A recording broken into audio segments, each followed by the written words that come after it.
Bonjour les CM1, CM2. Alors, cette vidéo pour travailler le morceau qui s'appelle le clan des Caecus. Donc, vous aviez vu cette partition-là. Bon, je vous la montre vite fait, en fait, on va pas lire exactement ce qui est écrit. Je vous propose un travail plus général. Donc, en tout cas, c'est le deuxième morceau qu'on devait faire pour la masterclass. Donc, le premier morceau, c'était Bug. Je vous ai proposé une vidéo préparatoire il y a quelques temps, que vous pouvez trouver donc sur la chaîne YouTube et sur le Padlet, sur la plateforme. Maintenant, on va travailler donc ce deuxième morceau. Sa particularité, c'est qu'on doit faire un accompagnement ternaire dessus. Alors, qu'est-ce que ça veut dire un accompagnement ternaire?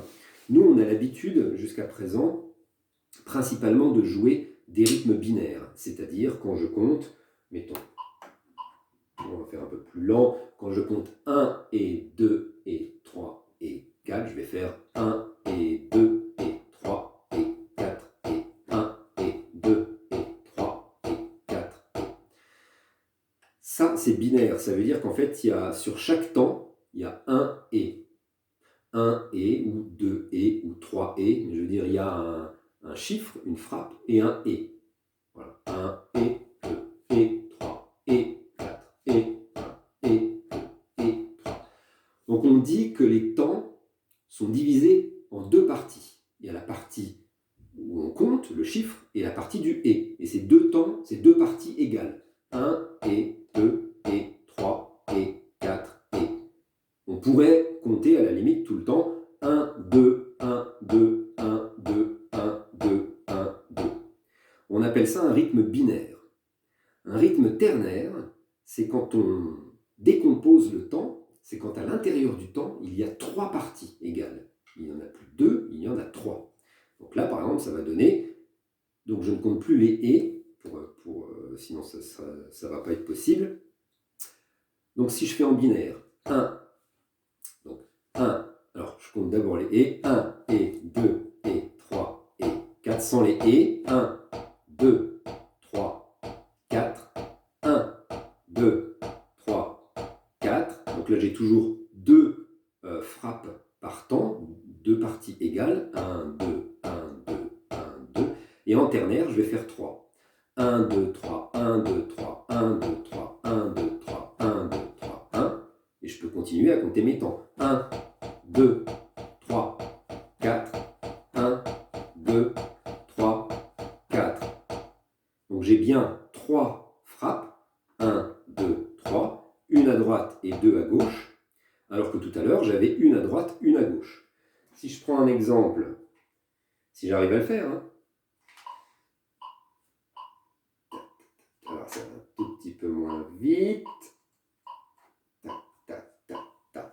ça c'est binaire, 1, 2, 1, 2, 1, sur chaque clic, 1, 2, 1, 2, 1, 2, 1, 2, et maintenant je vais jouer ternaire, 1, 2, 3, 1, 2, 3, 1, 2, 3, 1, 2, 3,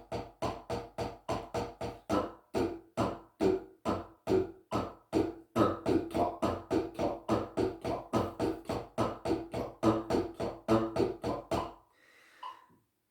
Vous pouvez vous entraîner à faire ça, si vous voulez. L'idéal, c'est d'avoir un métronome,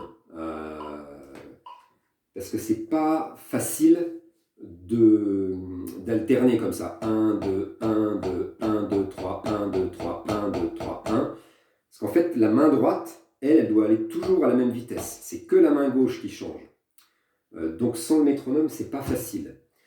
Vous pouvez le faire avec moi. Tiens, je vous le refais une fois. 1, alors je vais faire 4 temps binaires, 4 temps ternaires. 4 temps binaires, 4 temps ternaires. 1, 2, 3, 4. 1, 2, 3, 4. 1, 2, 3, 4. 1, 2, 3, 4. 1, 2, 3, 4. Bon, c'est un travail préparatoire, on n'est pas obligé de passer énormément de temps là-dessus. L'important, c'est de vous faire comprendre ce que c'est qu'un rythme ternaire. Donc, un rythme ternaire fonctionne par 3. Le temps est décomposé en 3. C'est ce qu'on va jouer dans ce morceau, le clan des Caecus.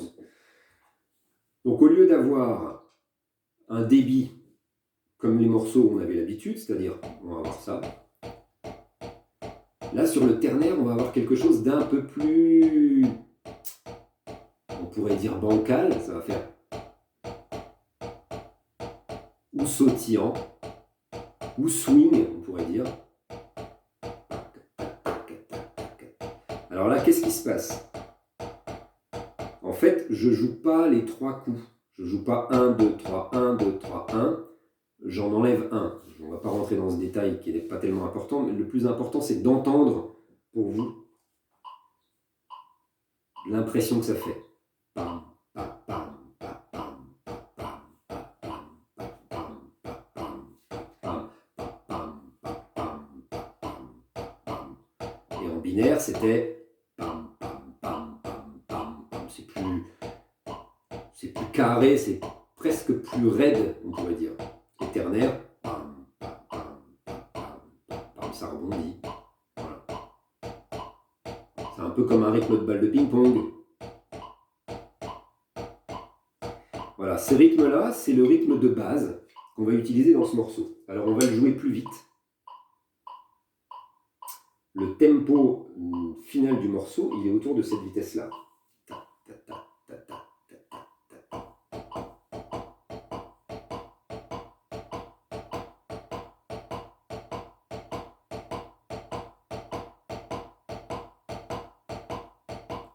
Voilà, c'est très important. J'aimerais que vous arriviez à sentir ce rythme ternaire, qui est très différent, donc je vous le refais en binaire. Pa, pa, pa, pa, pa. On entend que ça fait plus droit, et d'un seul coup, ça rebondit, ternaire.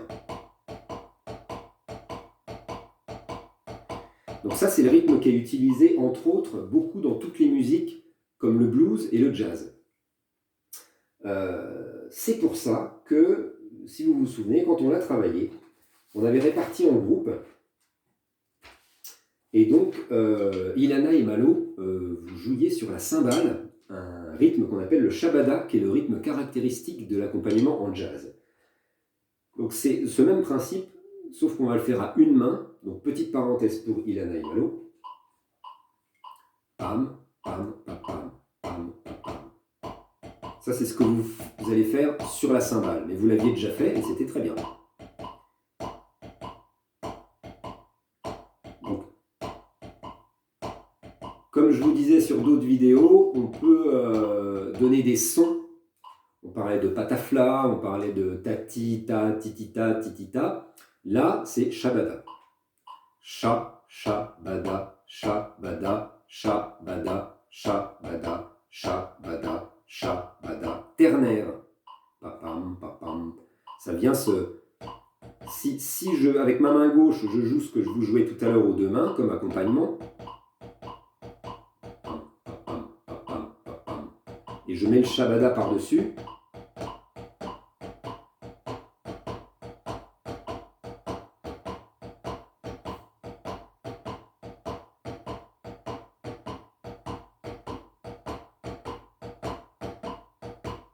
tout vient s'emboîter.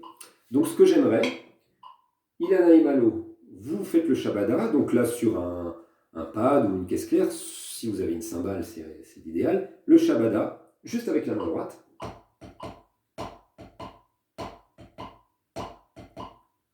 À ce tempo-là, si vous avez un métronome, c'est 100 à la noire. Et pour les autres, je voudrais que sur la caisse claire, vous fassiez le rythme ternaire. Donc, normalement, on avait vu ensemble, les caisses claires, c'était Noah, Timéo et Tia. Et Yanis, Lucas et Inès, vous faisiez des grelots ou du triangle. Là, j'aimerais, encore une fois, que tout le monde travaille à caisse claire. Donc, Ilana et Malo, cymbale, shabada, et tous les autres, les 6 autres, je voudrais que vous fassiez le ternaire sur la caisse claire, donc avec ce doigté droite, gauche, droite, gauche, droite, gauche, droite. Donc je vous le fais d'abord lentement. Pam. Gauche, droite, gauche, droite. Il faut trouver ce côté sautillant. Pam, pam, pam, pam, pam, pam, pam, pam,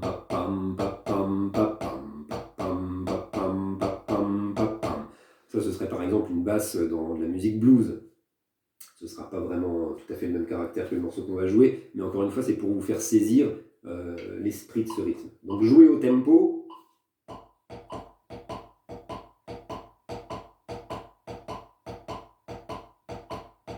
Si je fais que la main droite, elle joue le rythme de base, elle fait les noirs. Et juste la main gauche, un peu comme les flas, mais un peu plus décalé, un peu plus sautillant. Et à la même force, elle vient s'ajouter. Alors attention, parce qu'on a vite fait de faire un peu n'importe quoi. Là, c'est quand même assez précis. Hein.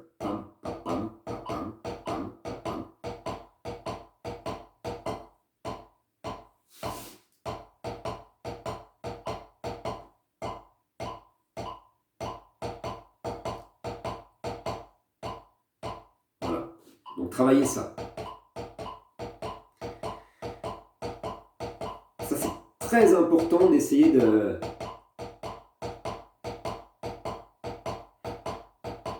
choper ce truc-là. Après, la structure du morceau, on verra. Nous, on fait l'accompagnement. Donc, en fait, on verra avec les autres instruments, il n'y a pas vraiment de ligne mélodique, de mise en place particulière. Donc, si vous arrivez à jouer ça, après, quand on vous dirigera en orchestre, il n'y aura pas de souci.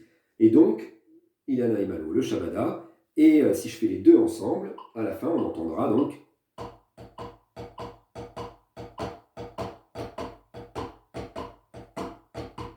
Si je fais le Shabada sur une autre sonorité.